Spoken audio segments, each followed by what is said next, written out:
Père éternel, pendant que nous avançons à travers le mois de décembre, nous voulons te remercier et te donner tout l'honneur que tu mérites. Nous voulons, Seigneur, te dire merci. Merci pour tout ce que tu accomplis dans nos vies. Merci pour la santé divine. Merci pour la protection divine. Merci pour les faveurs divines. Merci pour ton amour qui nous couvre. Merci parce que tu le fais par ta grâce et par ta fidélité. Mes frères et moi, nous sommes encore là aujourd'hui pour admirer ta présence, pour prendre plaisir à la méditation de ta parole. Seigneur Jésus, nous te disons merci, toi qui rends ce moment possible par la grâce. Et tu rends ce moment fructueux par ton Saint-Esprit qui est déjà là et qui dispose le cœur de chacun maintenant pour qu'il se connecte à ce temps d'enseignement.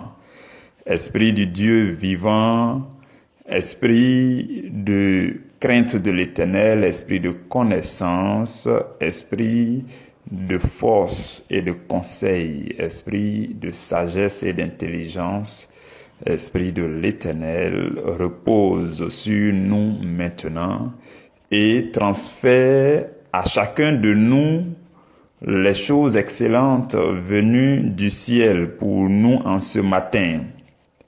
Les révélations de la parole, la puissance, l'onction, l'illumination.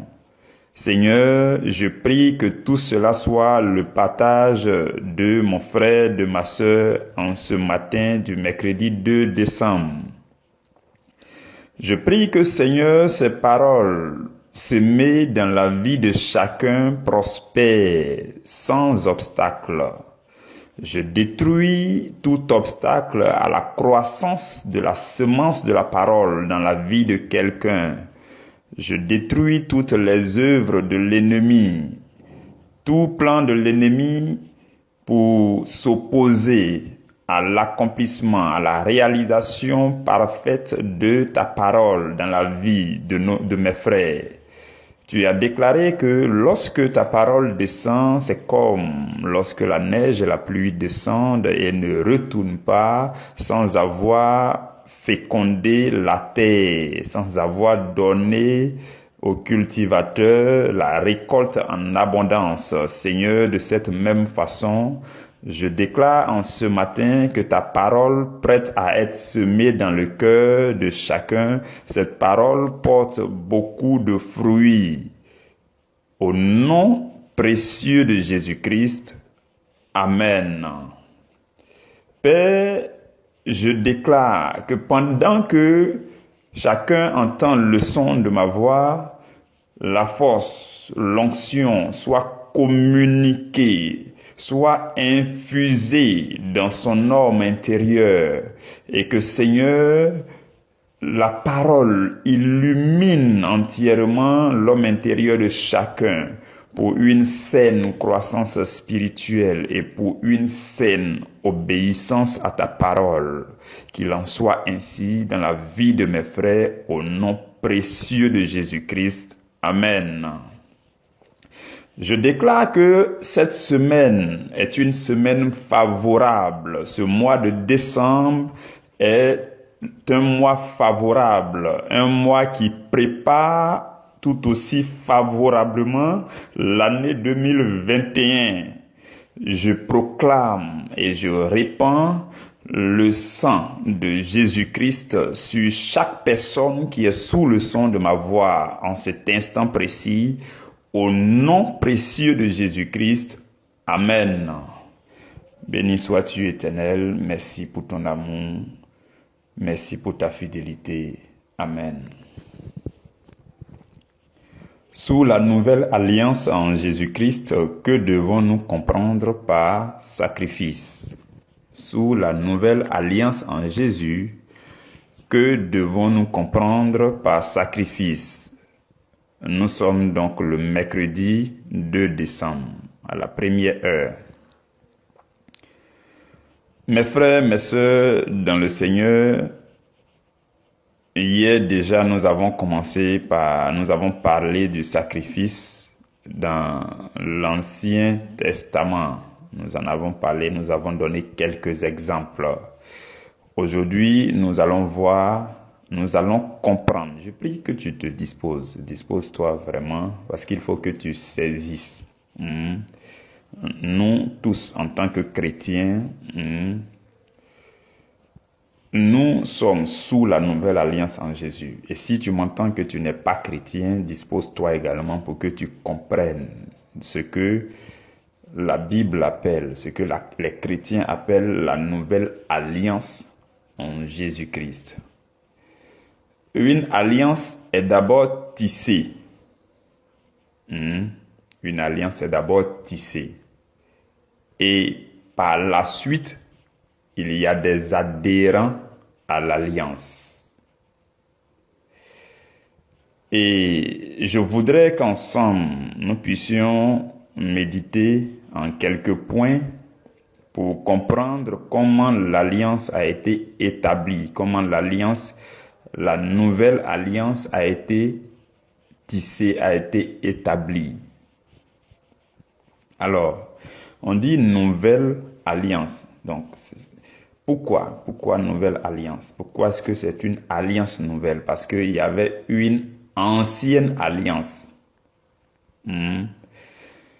Et un moment est venu, Dieu a décidé de renouveler et de passer à une nouvelle alliance. Donc la nouvelle alliance est une forme nouvelle de l'ancienne alliance. Vous comprenez? Et Dieu a décidé de passer à une alliance nouvelle parce que l'ancienne alliance, vous voyez, les sacrifices, puisque nous parlons des sacrifices, les sacrifices qui étaient opérés sous l'ancienne alliance, ces sacrifices ne pouvaient pas ôter les péchés. Vous comprenez? Ça ne pouvait pas ôter les péchés. La Bible dit qu'il est impossible que le sang des taureaux et des boucs puisse ôter les péchés. Dans Hébreux 10 au verset 4.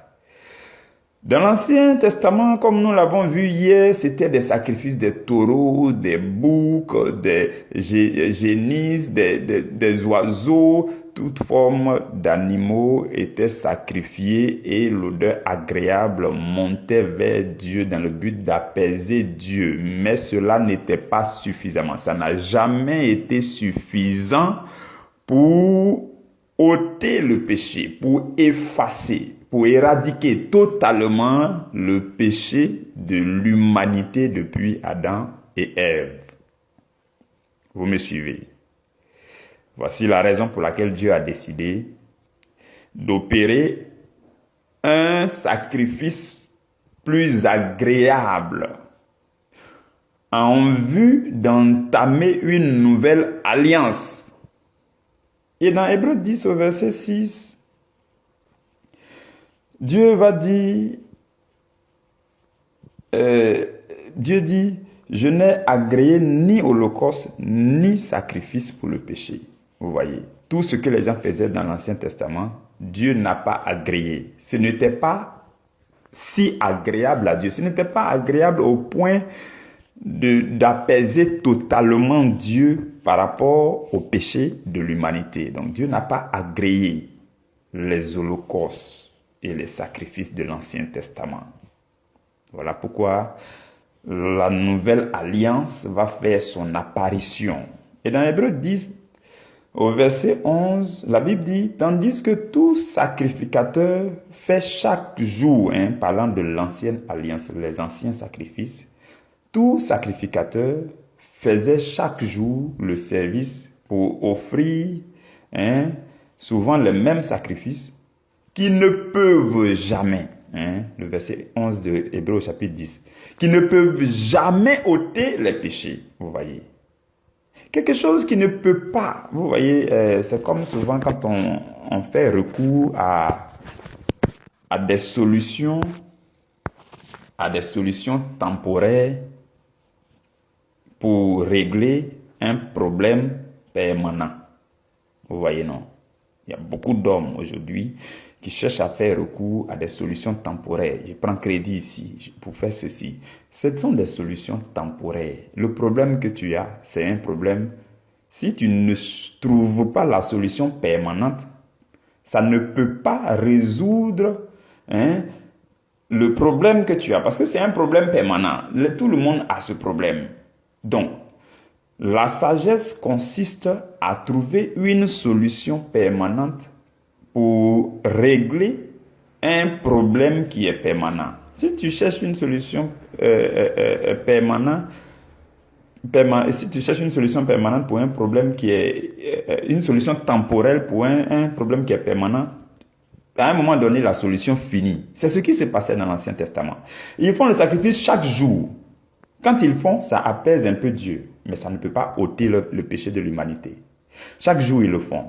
Et chaque année, le souverain sacrificateur entrait dans le lieu très saint pour opérer le sacrifice.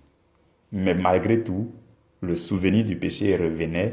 La Bible dit que ça ne peut pas ôter les péchés. Voici toutes les raisons pour lesquelles la nouvelle alliance a fait son apparition. La nouvelle alliance va faire son apparition à travers un sacrifice aussi. Avant-hier, nous avons dit que le sacrifice permet de tisser une alliance. Donc, pour commencer la nouvelle alliance, il fallait un sacrifice. Mais un sacrifice plus agréable que tous les sacrifices qu'on avait vus. Sinon, rien ne va changer. Vous êtes d'accord avec moi? Si on se met à faire un même type de sacrifice que les gens faisaient dans l'Ancien Testament, rien ne va changer. Si c'est les hommes qui font ce sacrifice, rien ne va changer. Voilà pourquoi Dieu lui-même a décidé de faire le sacrifice qui va débuter la nouvelle alliance.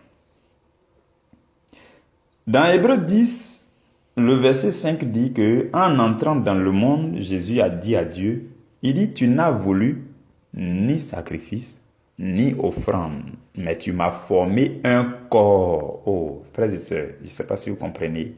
Jésus était auprès du Père dans sa gloire. Dieu regarde sur la terre, il voit que tous les sacrifices que les hommes font ne peuvent pas ôter le péché de l'humanité. Dieu aime les hommes qu'il a créés à son image et selon sa ressemblance. Dieu veut permettre aux hommes d'entrer dans la gloire, de profiter des grâces et des bénédictions pleinement. Dieu va demander à son Fils unique, je vais te former un corps. Jésus dit, Dieu n'a voulu ni sacrifice, les sacrifices des boucs, des taureaux. Dieu n'a pas voulu ça. Dieu n'a pas trouvé ça agréable. Et Dieu va former un corps à Jésus. Hébreux 10, 5. Il dit, tu n'as voulu ni sacrifice, ni offrande, mais tu m'as formé un corps. Dieu a formé un corps à Jésus. Et ce corps-là est apparu dans le sein de la Vierge Marie. Sans l'intervention d'un homme, mais par l'ombre du Saint-Esprit qui a recouvert Marie. Dieu va faire venir sur cette terre le corps qu'il a formé à son Fils unique.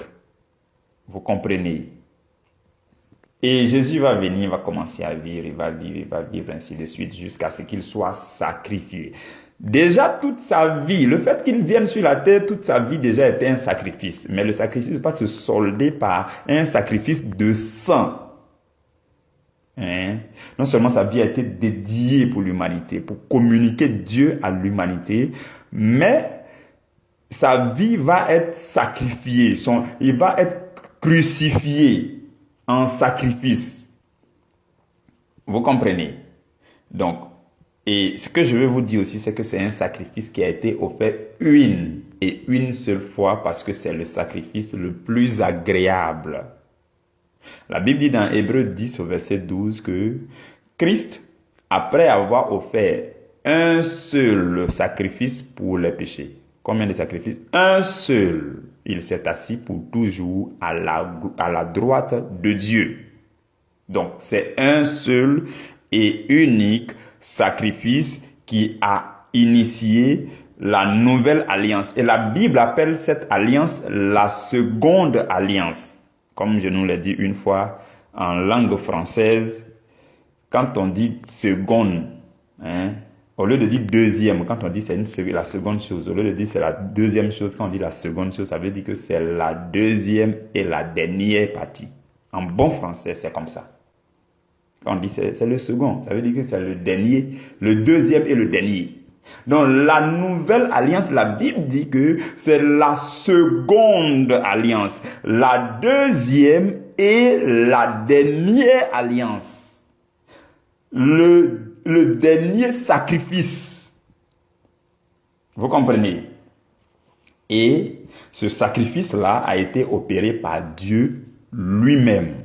Dieu va opérer ce sacrifice en Jésus-Christ et avec Jésus-Christ. En Jésus-Christ parce que c'est Dieu lui-même qui était descendu en Jésus-Christ. Lui qui est unique avec son Fils est descendu dans son Fils. Comprenez tous ces mystères. Est descendu dans son Fils. La Bible dit au commencement était la parole était avec Dieu. Et la parole était Dieu. Au commencement était Christ. Christ était avec Dieu. Christ était Dieu. Et la suite dit, la parole s'est faite chair, habitée parmi nous. Donc la parole est devenue Jésus-Christ pour habiter parmi nous. La parole qui était au commencement. Donc Jésus-Christ est la parole. Et la parole était avec Dieu. Et la parole était Dieu. Jésus-Christ était Dieu. Avec Dieu. Avant le commencement. Dieu est descendu en Jésus sur la terre pour opérer le sacrifice. Mais il va utiliser quoi? Il ne va pas utiliser les taureaux, les boucs. Non, parce que le sang des taureaux, les boucs, ça ne peut pas ôter le péché. L'objectif de Dieu, c'est d'en finir avec cette histoire-là. C'est de conférer à des hommes l'autorité, le pouvoir nécessaire pour arracher la domination à Satan. Voilà pourquoi la Bible dit Jésus est assis à la droite de Dieu, attendant désormais que ses ennemis deviennent ses marchepieds. Donc désormais, à travers toi et moi, Satan est soumis. Nous lui arrachons la domination que Adam et Ève lui avaient donnée au commencement. Vous vous souvenez dans Luc au chapitre 4, dans Luc 4 ou bien Matthieu 4, quand il était dans le désert, Satan lui a dit, prosterne-toi devant moi et tu vois toute la gloire de la terre, je vais te donner ça. Parce que ça m'a été donné. Par qui? Par Adam au commencement. Donc il convient, puisque Jésus a refusé de se prosterner devant lui, Jésus va nous conférer la force qu'il faut pour arracher cette gloire, pour arracher cette domination qui avait été remise à Satan par Adam. Vous comprenez? Donc le sacrifice va être opéré. La Bible dit dans Hébreux 9 au verset 12 que Jésus est entré une fois. Combien de fois? Une fois pour toutes. Dans le lieu très saint. Non avec le sang des boucs et des taureaux et des veaux. Non, non, non. Loin de là. Parce que si c'est le cas, rien ne va changer. Mais avec son propre sang. Hébreux 9, verset 12. Avec son propre sang. Et il a obtenu une rédemption éternelle pour toi et pour moi. Vous comprenez? Jésus le sacrificateur va entrer dans le lieu où on fait le sacrifice avec son propre corps pour que son propre sang coule. Et Hébreux 8 verset 1 va dire, nous avons un tel souverain sacrificateur. Le livre d'Hébreux l'appelle le souverain sacrificateur. Dans la Bible Tob, on dit le grand prêtre. C'est la même chose. Donc, il est le souverain sacrificateur qui a sacrifié son propre corps et son propre sang est versé. Et comme il a vécu sur la terre sans péché, pur et sans tache, le sacrifice de son corps va apparaître devant Dieu comme un sacrifice agréable qui va apaiser totalement Dieu et qui va obtenir pour l'humanité la rédemption, le pardon, le rachat. Et la Bible dit, il va s'asseoir à la droite du trône de sa majesté divine dans les cieux. C'est ça le sacrifice de Christ. Et cette alliance-là aussi, cette seconde alliance, cette nouvelle alliance-là, est venue pour relâcher sur l'humanité les meilleures promesses. Comprenez ça aussi. Pour que vous voyez tout l'avantage d'adhérer à cette nouvelle alliance. Si vous n'avez pas compris ces choses, vous allez vivre votre vie chrétienne de façon maladroite, avec beaucoup d'écart. Ça sera compliqué. Mais si vous savez, si vous comprenez, si vous avez la compréhension de là où vous êtes, dans quelle alliance vous vous trouvez,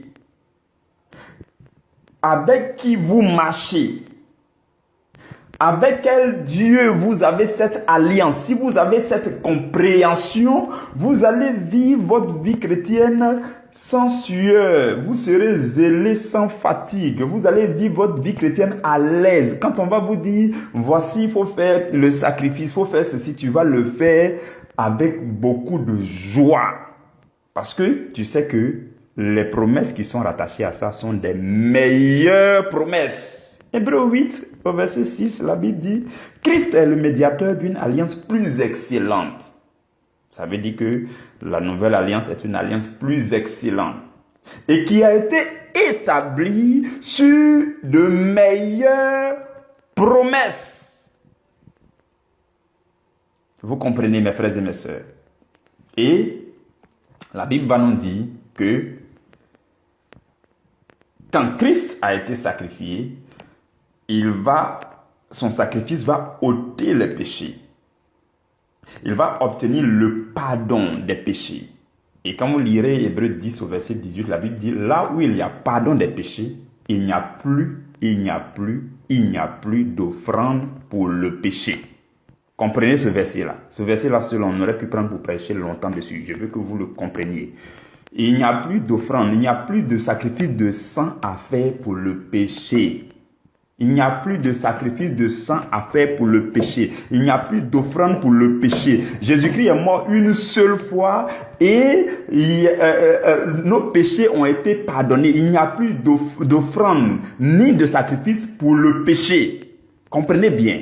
Il y a des gens, j'ai entendu une fois, où on dit non, une prostituée peut-elle aller donner sa dîme, le salaire de la prostitution. Lisez très bien dans la Bible. Je ne sais plus c'est dans Deutéronome combien, mais c'est écrit clairement. Oh, le verset n'est pas sous mes yeux. C'est écrit clairement que tu n'enverras pas le salaire de la prostitution ou le salaire d'un chien dans la maison de l'Éternel. Il y a des gens qui pensent que comme ils sont dans leur péché, c'est leur offrande qui va obtenir l'expiation de leur péché. Je ne sais pas si vous avez eu à penser comme ça une fois. Non, comme je suis dans le péché, non, si je m'avais fait offrande là, mon péché sera pardonné. Non. Jésus est mort. Si tu confesses, la Bible dit, si tu confesses tes péchés, il est fidèle et il est juste pour te les pardonner.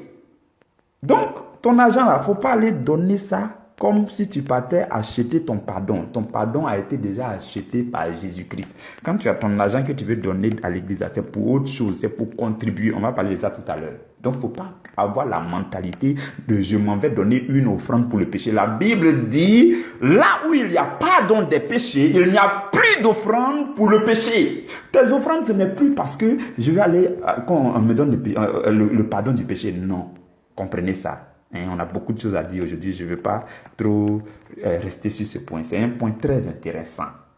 Vous comprenez? Vous êtes dans la corruption à outrance. Vous êtes dans le péché à outrance. Et il y a le salaire du péché, de la prostitution.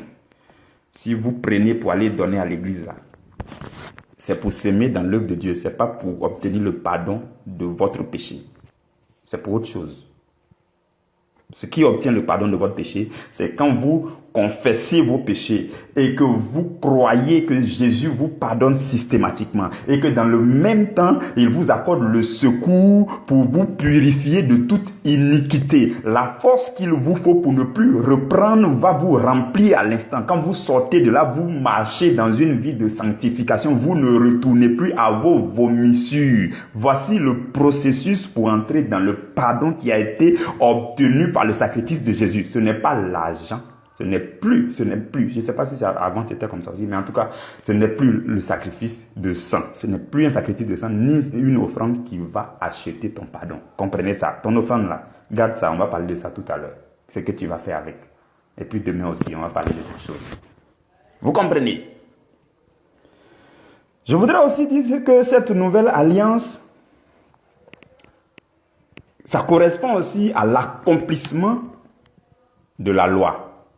Oui, ça correspond à l'accomplissement de tout ce qui a été dit avant. Parce que tout ce qui a été dit avant, les hommes n'arrivaient pas à appliquer. Les hommes n'arrivaient pas à bien pratiquer la loi de Dieu. C'était compliqué. La loi de Dieu ne parvenait pas à accomplissement parmi le peuple. Jésus dit dans Matthieu 5 au verset 17, il dit « Ne croyez pas que je sois venu pour abolir la loi ou bien les prophètes. Non, je ne suis pas venu pour les supprimer. Je ne suis pas venu pour les anéantir. Non. » Il dit « Je suis venu non pour abolir, mais pour accomplir le sacrifice de Christ. Sous la nouvelle alliance, Jésus est venu pour accomplir l'ancienne alliance. » Vous avez compris? Ok, c'est ce que je voulais dire au sujet de l'ancienne alliance, au sujet de l'ancienne alliance, avant de nous dire, ça c'est Dieu, c'est le travail de Dieu. Dieu a décidé de faire son sacrifice. Toi, tu étais dans tes péchés, tu étais les bras croisés, tu étais ignorant, tu ne comprenais pas tout ça. Voilà tout ce que Dieu a décidé de faire comme sacrifice de Jésus-Christ pour tisser la nouvelle alliance. Maintenant, on va parler de toi et moi. Comment toi et moi, on doit maintenant voir le sacrifice. Comment est-ce que nous maintenant on va se sacrifier? Parce que c'est ça. Pour les hommes, en quoi consiste le sacrifice au juste? Pour Dieu, le sacrifice consistait à envoyer son Fils unique sur la terre, à le faire souffrir et à mourir. Son sang est versé, il a opéré le seul sacrifice et puis nous avons obtenu le pardon des péchés. Dieu a été apaisé. Ça, c'est Dieu qui a fait tout ça. Et dès lors, la nouvelle alliance a été tissée. Maintenant, pour toi et moi, que représente cette nouvelle alliance? Pour toi et moi, en quoi consiste le sacrifice? De façon concrète, qu'est-ce que toi et moi, on doit faire pour qu'on dise que voici, nous, on est en train de donner un sacrifice à Dieu? Il s'agit fondamentalement pour toi et moi de dédier notre vie à Christ.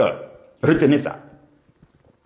Pour ce qui te concerne, pour ce qui me concerne, il s'agit de dédier notre vie à Christ. Pour ce qui concerne Dieu, pour ce qui concerne la cour céleste, pour ce qui concerne Jésus, il s'agissait d'envoyer Jésus sur la terre, de lui former un corps, de le donner en sacrifice pour que son sang coule, pour que l'alliance soit tissée, pour que tout soit établi. Pour ce qui te concerne et pour ce qui me concerne, le sacrifice consiste à dédier notre vie à Christ. Vous comprenez? Et cela commence par la nouvelle naissance. La nouvelle naissance. La nouvelle naissance te permet d'adhérer à l'alliance. C'est comme des gens, quelqu'un a fini d'écrire un contrat. Il a écrit l'alliance, les clauses de l'alliance, il a écrit. Et puis bon, quand il finit, il dit, bon, voici mon alliance, j'ai fini d'écrire, j'ai fait les sacrifices, tout ça, tout est propre. Je veux faire cette alliance avec tous les hommes qui le désirent. Maintenant, les hommes se lèvent maintenant un à un pour venir dire, oh, l'alliance là est magnifique, j'adhère. Votre adhésion là, c'est ça qui est la nouvelle alliance, la nouvelle naissance, pardon. L'adhésion de chaque homme à la nouvelle alliance, on appelle ça la nouvelle naissance. Donc tu viens pour adhérer. Quand tu viens, tu dis, je reconnais Jésus comme mon Seigneur et mon Sauveur personnel. Je crois dans mon cœur que Dieu l'a ressuscité d'entre les morts. Et son sang a coulé pour effacer mes péchés. Je décide aujourd'hui de le suivre et de lui donner ma vie. Quand tu finis de dire tout ça, on dit que tu as adhéré à la nouvelle alliance. On dit aussi que tu es né de nouveau. C'est le premier point pour vous et moi, pour entrer dans cette alliance. Notre sacrifice consiste à nous dédier à Dieu. Quand on dit se dédier à Dieu, là, ce n'est pas dans la bouche. Il y a beaucoup de chrétiens aujourd'hui. Leur nouvelle naissance, ce n'était que dans la bouche. Ils ont fini de proclamer la nouvelle naissance, ils sont allés ailleurs. Le deuxième point, c'est l'obéissance. Tu es né de nouveau. Ok, on a compris, tu es devenu chrétien. La Bible dit, dans 2 Corinthiens 5 au verset 17, que vous maîtrisez tellement bien que si quelqu'un est en Christ, il est devenu une nouvelle créature. Les choses anciennes sont passées, voici toutes choses sont devenues nouvelles. C'est magnifique, c'est beau. Le reste, c'est la conversion continuelle. Je nous dis fréquemment que la nouvelle naissance est différente de la conversion continuelle parce que la nouvelle naissance, c'est la toute première conversion où tu proclames que tu abandonnes tout pour te dédier à Christ. Mais après ça, la vie continue. Satan ne va pas te lâcher. Oui. Tes copines avec qui tu partais commettre le péché, tes mentors dans le péché, tes copains, copines dans le péché, ceux qui ils sont pas morts, ils sont là. La vie continue. Donc, par la suite, on parlera de conversion continuelle à chaque fois que tu vas opérer un détachement. À chaque fois que tu vas haïr le péché. À chaque fois que tu vas renoncer à un comportement. On appelle ça l'obéissance. On appelle ça la conversion continuelle. Et c'est ça qui va te permettre de te sanctifier. C'est ça qui va contribuer à ta croissance spirituelle dans le temps. Ça, c'est le deuxième élément. Le troisième élément, c'est qu'il faut que tu t'engages dans l'œuvre du salut. Les éléments qui sont en train de citer là, quand tu feras tout ça, on dit que toi, tu as fait ton sacrifice. Tu t'es sacrifié. C'est ta part de sacrifice. Je nous avais dit que le sacrifice permet de se maintenir dans l'alliance. Dieu a fait le premier sacrifice qui a permis de tisser l'alliance. Vous et moi, dès lors que nous avons adhéré à cette alliance, notre sacrifice consiste à nous dédier à Christ, à obéir à Christ, à avoir une vie de sanctification, à croître spirituellement, à nous engager dans l'œuvre et à faire ainsi notre sacrifice à nous pour nous maintenir dans l'alliance.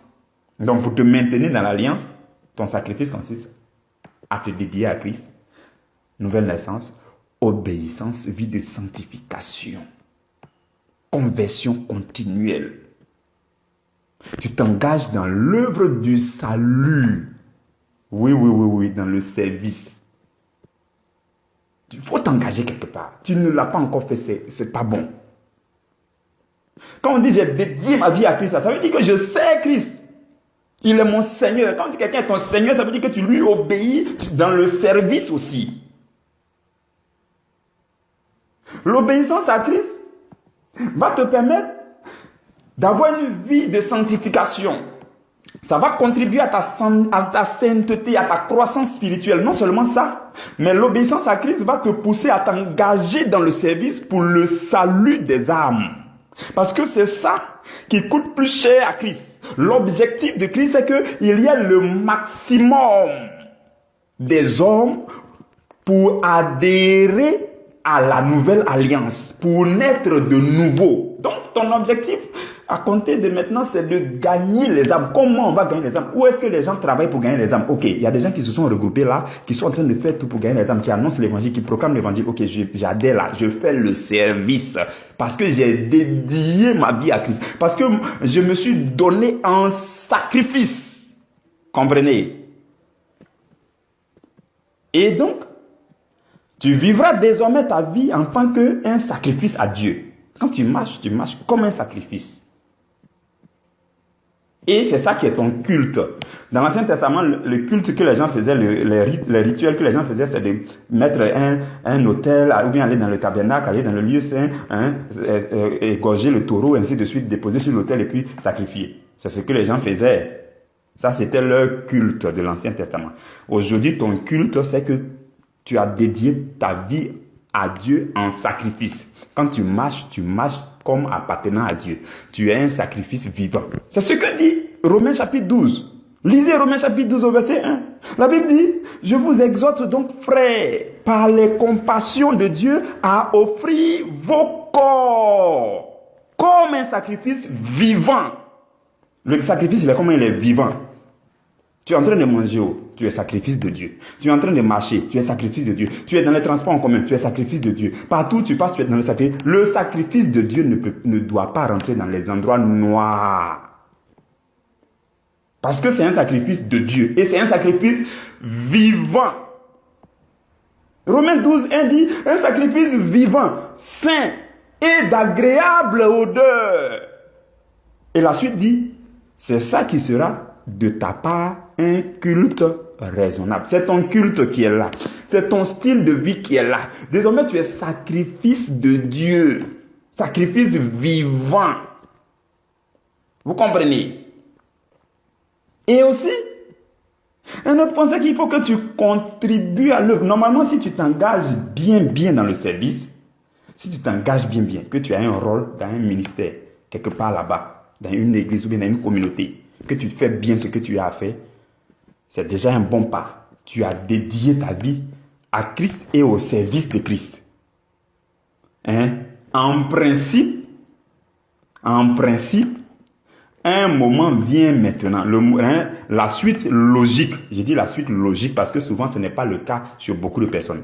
La suite logique, c'est que quand tu as fini de dédier ta vie à Christ, tu as fini de donner ta vie à Christ, de t'engager dans le service et tu es en train de faire le service, la suite c'est que tu dois contribuer, tu dois donner de ce que tu as pour que l'œuvre du royaume avance.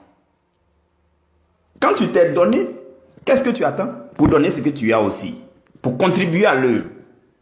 Et Dieu ne te demande pas grand-chose. Dieu te demande, le minimum que Dieu te demande régulièrement, ce sont les dîmes et les offrandes de façon régulière. Tu dis, tu fais l'œuvre de Dieu. Je suis tel responsable dans telle communauté. Et puis tu ne donnes pas tes dîmes et tes offrandes. C'est grave. C'est grave. En les donnant, tu contribues. Je vais bien vous parler de ça. Je ne vais pas vous parler de ça pour que quelqu'un comprenne que non, on est en train de lui faire avaler quelque chose. Mais vous allez voir votre avantage dans ces histoires de dîmes et d'offrandes. Vous allez voir votre avantage. Beaucoup donnent à Dieu avec la mentalité de quelqu'un qui donne. Alors qu'en réalité, c'est une semence. Alors qu'en réalité, c'est un investissement. Vous n'avez pas compris. Vous n'avez pas compris. La Bible dit ce que l'on sème, c'est ce que l'on moissonnera. Et quand on sème un grain, ce n'est pas un grain qu'on moissonne. Vous n'avez pas compris Dieu. Vous ne comprenez pas Dieu. Dieu a dit à Noé aussi longtemps que le jour et la nuit existeront. Le froid et la chaleur existeront.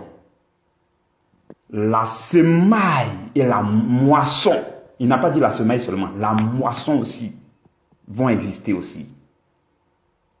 C'est la semence. Quand tu donnes, même 5 francs que tu donnes dans l'œuvre de Dieu, c'est une semence. Je te le dis au temps convenable. Dieu va faire retourner ça dans ta vie en les multipliant. C'est un investissement pour le royaume. Vous n'avez pas compris ça. Je vais prendre un temps un jour pour mieux vous expliquer. Il y a des gens qui sont accrochés à leur argent. Dis-moi là même, ils font calcul dessus. Non, Dieu même sait que si je donne, ça sera ici, ça sera là. Tu n'as pas compris que c'est une semence, c'est un investissement pour le royaume. Donc, en faisant tout ça, non seulement tu donnes ton corps en sacrifice, tu donnes ta vie en sacrifice, mais tu le fais entièrement en donnant raisonnablement ce que Dieu te demande de donner comme semence pour contribuer à l'œuvre. Quand Paul parlait aux Corinthiens au sujet des Macédoniens, dans 1 Corinthiens au chapitre 8, Paul dit, non seulement les Macédoniens ont contribué comme nous l'espérions, mais ils se sont donnés d'abord eux-mêmes au Seigneur. 2 choses. Le mot d'abord, ça veut dire qu'ils ont fait la première chose. La première chose, c'est qu'ils se sont donnés eux-mêmes au Seigneur. C'est ce qu'on a dit. Tu te dédies, tu donnes ta vie, tu t'engages dans le service. Ils se sont donnés eux-mêmes d'abord au Seigneur. Et ils ont fait quoi? Ils ont contribué comme nous l'espérions. Il est bon que tu t'es donné à Dieu, mais il faut contribuer pour que l'œuvre du royaume avance. Pour que les projets dans les ministères, les communautés, le corps du Christ se développent, pour que les âmes soient gagnées davantage. C'est une semence, ce n'est pas un don. Et au verset 3 de 2 Corinthiens 8, là, il dit, les Macédoniens ont donné volontairement selon leurs moyens, et même au-delà de leurs moyens. Dans un autre verset, on dit, dans leur joie et puis leur pauvreté profonde. Hein? Aujourd'hui, tu trouves que tu es pauvre, parce que c'est pour ça que tu ne donnes pas à Dieu. Les Macédoniens, là, ils avaient une joie débordante et ils étaient dans une pauvreté profonde. Joie débordante, pauvreté profonde, les deux mis ensemble, ça fait qu'ils ont contribué volontairement. Ils ont donné dans l'œuvre du ministère. Ils ont donné au-delà même de leurs moyens. Parce qu'ils ont compris, ils ont la mentalité d'investisseurs dans le royaume. Ils n'ont pas la mentalité de donneur. Toi, tu as la mentalité de donneur pour l'instant. Voilà pourquoi avant de donner, tu crains, tu fais des calculs. Mais si tu savais que ce qu'on sème, on récolte, tu allais s'aimer. Vous comprenez? On va s'arrêter là aujourd'hui. Permettez-moi de récapituler rapidement. Aujourd'hui, nous avons vu deux grands points. Nous avons cherché d'abord à comprendre comment la nouvelle alliance a été établie. Nous avons vu que on dit nouvelle alliance parce que l'ancienne alliance n'était pas efficace. Et donc, il fallait tisser une nouvelle alliance. Et Dieu a formé un corps à Jésus-Christ. Et que cette alliance-là aussi, le sacrifice dans le cadre de cette alliance était un seul sacrifice, l'unique sacrifice. Il n'y a plus besoin de faire sacrifice de sang. Et c'est un sacrifice qui a été opéré par Dieu lui-même en Jésus-Christ. Jésus lui-même étant le souverain sacrificateur et en même temps l'Holocauste. Et c'est une alliance avec des meilleures promesses. Et cette alliance vient aussi pour l'accomplissement de l'ancienne alliance. C'est ce que nous avons vu dans le premier grand point. Dans le deuxième grand point, nous avons vu que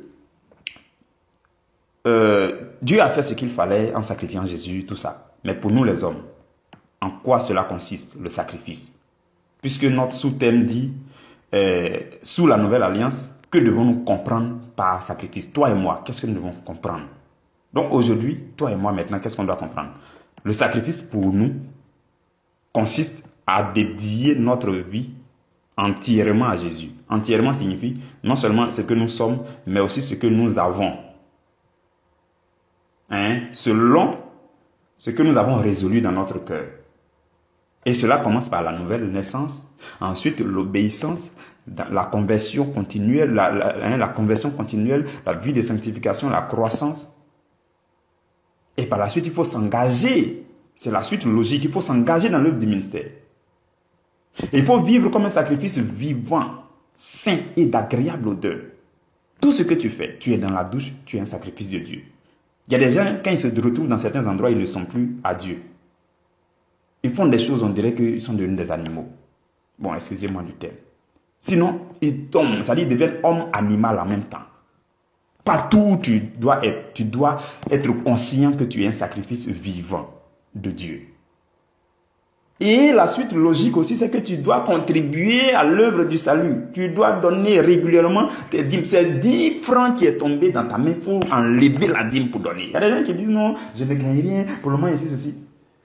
Il faut bien t'asseoir et puis tu as calculé. Si c'est à toi, on devait donner dîme là même là. Toi-même, si on te parle, tu allais trouver les moyens de dire non, il fallait payer la dîme. Mais la dîme doit être une semence, un investissement au royaume. Donc, assieds-toi avec toi-même et mets-toi en règle avec Dieu. Il y aura un moment favorable où je nous dirai, je pense que c'est vendredi, où je nous dirai, où je vais nous parler de l'erreur que les gens commettent. Ce qui fait que vous n'êtes pas bénis là. On va parler de ça vendredi. Tu es chrétien jusqu'à, tu pries jusqu'à, mais tu n'es pas béni. C'est une seule erreur. On va parler de ça vendredi. Que Dieu vous bénisse, que Dieu vous garde. Nous allons nous retrouver demain à la première heure pour avancer dans un autre sous-thème. Le sous-thème de demain, c'est découvrons ensemble les détails du sacrifice agréable que Dieu attend de nous. Donc, découvrir déjà, ça veut dire qu'il faut te disposer. Il faut venir te connecter. Parce qu'il y a des choses à découvrir. Il y a des choses certainement que tu ne savais pas et que tu vas découvrir maintenant. Les détails, ça veut dire que vraiment on va aller dans les détails même pour que tu comprennes. Les détails de quoi? Du sacrifice agréable. Ce n'est pas n'importe quel sacrifice agréable. Demain, là, nous allons parler maintenant de comment faire pour que le sacrifice là soit agréable. Les détails d'un sacrifice agréable. Point par point. Sacrifice agréable, c'est quoi? C'est quoi il faut faire? C'est quoi il faut faire? On va aller à travers les Écritures. Et c'est ce sacrifice agréable que Dieu attend de nous. Nous allons traiter ce sous-thème en 2 parties, demain et après-demain. Donc le sous-thème c'est « Découvrons ensemble les détails du sacrifice agréable que Dieu attend de nous ». Que Dieu vous bénisse. Nous nous retrouverons à la première heure demain. Amen.